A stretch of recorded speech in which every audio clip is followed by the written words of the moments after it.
Guys, I want to give you 3 strategies for dealing with a person closing distance aggressively.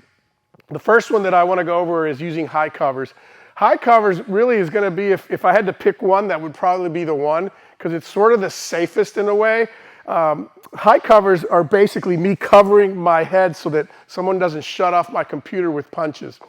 Now, the disadvantage of the high covers would be that, yeah, my body is exposed, but I'm not really worried about taking a blow to the body. I am worried about taking a significant shot to my temple, my nose, my jaw. High covers, the way that I like to use it, is simply taking my left hand and I'm brushing the hair that I don't have this way, right? So my elbow is forward, and then my right hand, I'm gonna grab my forearm and I'm gonna ratchet it down across my face, making sure that I cover my temple, my jaw, and my ear, if you will. So I'm here and I'm ratcheting down.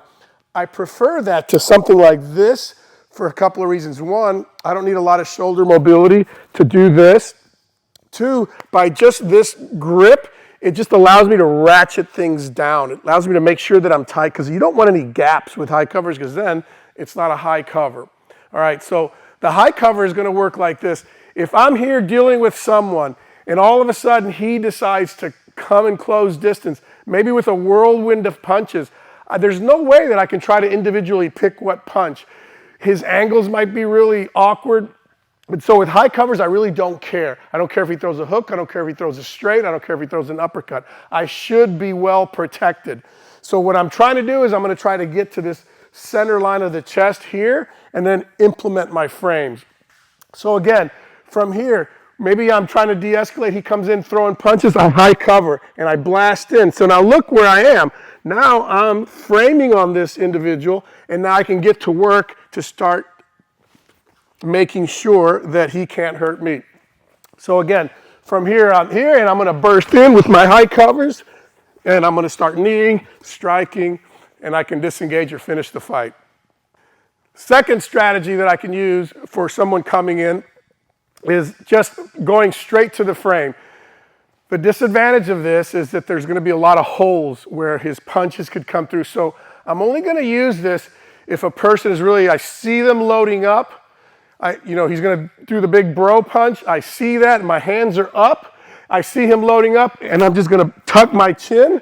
I'm going to tuck my chin, hide it on this shoulder, and I'm going to burst in. So as long as I have this wall, I create this wall, I'm going to intercept this arm either here or here, it's fine. And this hand, I'm actually going to strike a little bit as I frame in. So from here, and now again, I'm back to this point of reference. I'm back to the frame that we've talked about. From here, it's very easy for me to start dealing with some knees, some elbows, some headbutts, some kicks, better positions, et cetera, et cetera. Tons of different options that I can use to finish. But again, we're dealing with that initial aggressive energy coming in. The third strategy is going to be trying to not get into that clinch, into that frame. This one is going to be, again, maybe I created this fence where I'm trying to de-escalate. If he closes distance again, and I just want to maintain more mobility, I want to really, the strategy that I want now is maybe just deliver some strikes, but stay as mobile as possible. So from here he comes in, I'm going to post an angle, and from here, then I can just deliver punches. Very simple. Again, my hands really need to be up. I need to have my hands up because by doing this, I'm essentially in a fight stance. And I can actually just start throwing punches from here, but it doesn't look real aggressive. The other thing to keep in mind is I'm always going to try to de-escalate. So again, we're supposing that this person is going to close distance and try to do harm. When that's the case, then I can be violent. So again, from here, I'm de-escalating. I'm telling him I'm even backing up a little bit. But what I want to make sure that I do is if I tell this person, you're making me nervous, stay away. Listen, I don't mean to offend, but don't come any closer. So that's the key. Don't come any closer. I tell him that once, I might tell him that twice. Don't come any closer, and he comes closer, and I'm backing away. At some point, I have to decide, I'm not going to back away anymore.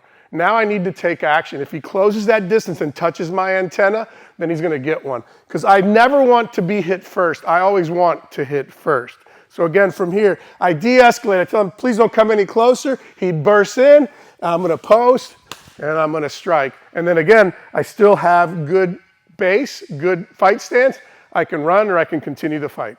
Guys, I've been teaching self-defense for 25 years. If self-defense is something that intimidates you, you don't know where to start, go to getselfdefense.com.